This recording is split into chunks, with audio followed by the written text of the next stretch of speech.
Pokemon is one of the biggest game series ever, with each game getting critical acclaim and spawning spin-offs on top of spin-offs. Pokepark Wii Pikachu's Adventure is one of those spin-offs. Releasing in 2010 for the Nintendo Wii, Pokepark Wii was one of the more obscure Pokemon titles, getting about 60s or 70s on review sites. So today we're going to be taking a look at this weird looking game that doesn't look even remotely conventional.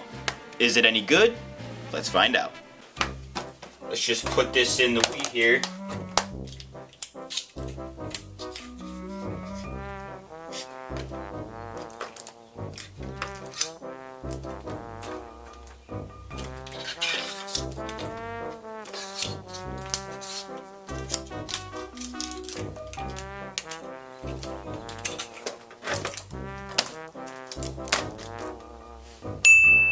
So when we make our save file, we get to choose our profile picture, which is weird because no game ever does that ever. I'm gonna have to go with this one because stretchy faces are cool.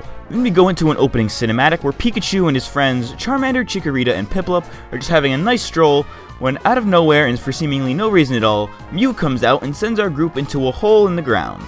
Cause you know, whenever a stranger shows me a hole in the ground, first thing I do is jump into it. And look at Mew! He seems to be getting some sick enjoyment out of this. We all know that Mew low-key wants to just kill a bunch of people. Pikachu then wakes up in a forest and is greeted by Chatot, who teaches us the mechanics of the game. The premise of the game is to make friends and collect prism pieces in the process in order to reunite the Pokepark. To get these prism pieces, we have to travel the Pokepark and play all the attractions. These attractions are all kinds of things, from races to breaking boulders to that one Mario Party minigame. They're quite diverse and unique and take full advantage of the Wii's motion controls. How could I forget the motion controls? They suck. Like they really suck. Well, the controls themselves aren't bad, but they could be legitimately painful at times, but I'll talk about that later. Maybe I'm just severely out of shape, but Bulbasaur's minigame made me legitimately out of breath. When I was playing Blaziken's minigame, I hit my Wiimote against my desk and later went on to question why I skipped the Wii notice.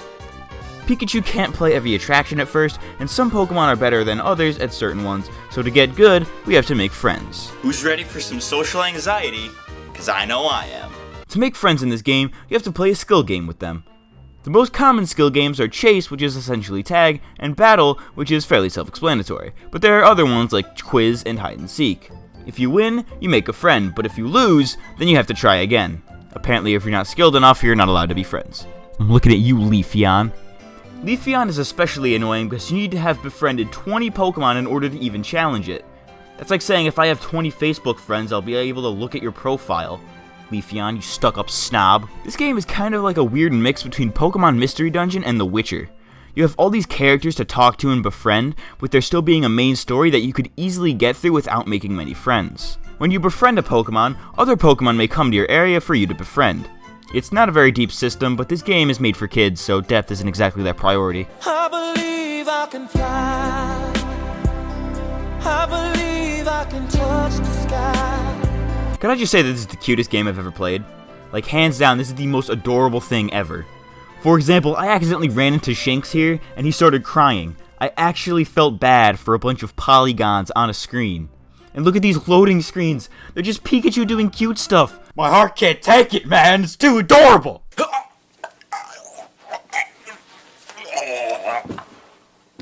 Okay, so we won, and now it's time to face the leader of the Meadow Zone, Venusaur. The leaders of the different zones in the Pokepark, Venusaur, Empoleon, and Blaziken, used to be good friends, but aren't anymore for whatever reason. So now they hate fun. For some reason. Okay, the story isn't too great, but this isn't exactly Skyrim here, okay? It turns out that Venusaur has kidnapped Chikorita and is using her as ransom, so to get our friend back, we need to beat Croagunk and Spearow in skill games. I did it. Your minions suck, Venusaur! Get good, scrub! But whatever, Venusaur lets Chikorita free, because, you know, look at all the action taken to prevent her from just walking out the door.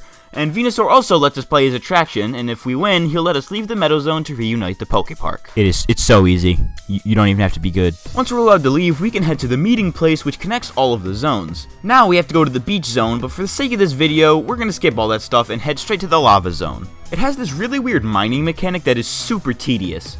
You have to use the drill up here to get the ore, then walk all the way down there to make your shape, and Pikachu walks so goddamn slow. You only have to do it like 3 times, but I still hate it. For whatever reason, all these Torkoal are mad at me, so they start attacking me while I'm just trying to carry my precious metals in peace. Torkoal! Once we get to Blaziken, he makes us fight our own friend Charmander to prove ourselves. Sorry I have to do this, Charmander. This hurts me way more than it hurts you.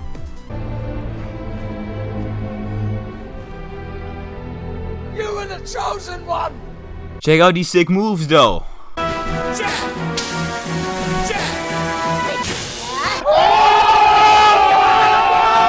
After we reunite Venusaur, Empoleon, and Blaziken, we find out that there are even more zones to explore. So now we have to go to the Haunted House zone to find Rotom, who has apparently gone missing. Psh! Haunted House?